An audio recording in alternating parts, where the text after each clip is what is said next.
Okay. A Night in the Lonesome October by Roger Zelazny.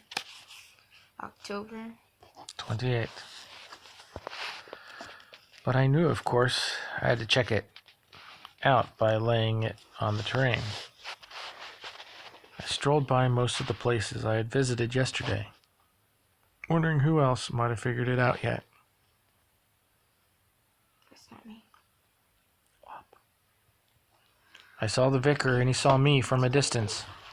After Tequila brought her notice of me to his attention in passing. He was just carrying a carton into his vicarage from her wagon, and he stopped to glare. He was still wearing the bandage on his ear. The great detective, Mrs. Enderby, happened to be in a tree in her yard with a pair of binoculars when I passed, and called out to me. "Snuff, please come here." I kept going. The sun was shining intermittently through masses of clouds, yet more leaves, fallen and falling, were scuttling in the breezes. I headed south. Boo Boo had set up housekeeping in our basement, though he wandered the house with our leave and ate with me in the kitchen. What became of the things in the mirror, or to the mirror for that matter, he'd ask.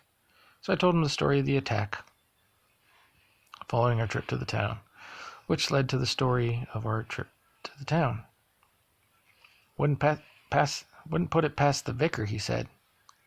He's taken many a shot at me with that crossbow of his, and I never did anything to him, except to hunt through his dustbin on occasion. Is that cause to put an arrow in a fellow? I hope he fudges the final business, and you fellows blow him to oblivion. Just how much do you know about the game, anyway? I asked. I've heard a lot. I've seen a lot. Everybody talked freely because they assumed I was part of it. After a time, I almost got a feeling I was. He reflected. I know so much about it. And he proceeded to tell me the story of how a number of proper people are attracted to the proper place in the proper year on a night in the lonesome October, when the moon shines full on Halloween, and the way may be opened for the return of the elder gods to earth, and of how some of these people would assist in the opening of the way for them, while others would strive to keep the way closed. For ages the closers have won, often just barely, and there were stories of a shadowy man, half mad, a killer, a wanderer, and his dog, who always showed up to attempt the closing. Some said that he was Cain himself, doomed to walk the earth, marked. Others said he'd a pact with one of the elders who secretly wished to thwart the others. None really knew. And the people would acquire certain tools and other objects of power, met together at a designated spot, and attempt to work their wills. The winners walked away, the losers suffered from their presumption by a reaction from the cosmic principles involved in the attempt. Then he named the players and their tools, adding an awareness of the calculation of divinations, of magical attacks and defenses. Boobo, I said, you have impressed me as few have impressed me, learning all of that without giving yourself away. Rats have strong survival instincts, he said. I needed to know it to stay safe in this area. No, you didn't, I said. You could have remained out of it and gone about your business. The deception itself was a lot more dangerous. All right, I got curious about all these cryptic comments I kept hearing. Probably too curious for my own good. What it was, I think, is that I enjoyed pretending I was playing too. I've never done anything important before, and it felt good. Come on, I told him. Get up on my back and I'll take you to see the gypsies. Good music and all. We stayed late at the camp. I don't have that many friends, and it was a good evening. As I made my way to Dog's Nest, I came across another set of the huge misshapen footprints at the hill's base. There were some up on top too. I wondered where the experiment man would go, how his home was destroyed.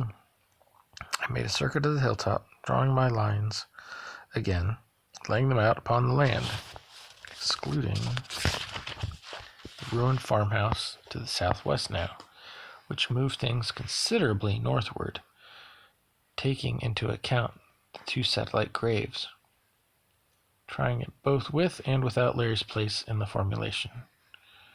With it came to another nothing wilderness spot. Without it, however, came a place already touched by the high powers, and I was standing upon it. It was here, Dog's Nest, amid its broken circle of stone, where the final act would take place. Larry was just a friend of the court. I threw back my head and howled. The design was complete. On the rock where our earlier adventures had begun, the inscription flared briefly, as if in endorsement. I departed quickly, skipping upon the hill. Midnight. I found it, Jack, I said, and I told him Bubo's story. And subtracting the good doctor leaves us atop my hill, I concluded. Of course, the others will divine it within the next few days, and the word will be passed. True, I can only recall one time when no one figured it properly. My, that was a long ago. Yes, and we all sat down to dinner together, made a joke of it, and went our ways. Such things are rare. Indeed, I think this will be a close one, Snuff. So do I. It's been a strange one from the start. This quality may carry through. Oh? Just a feeling. Trust your instincts. We may be ready for anything. Too bad about Jill and Greymalk.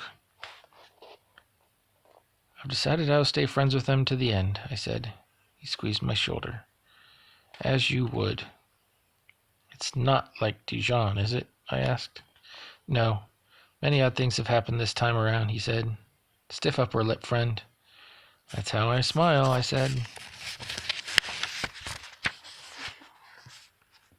Night in the Lonesome October by Roger Zelazny. October 28th.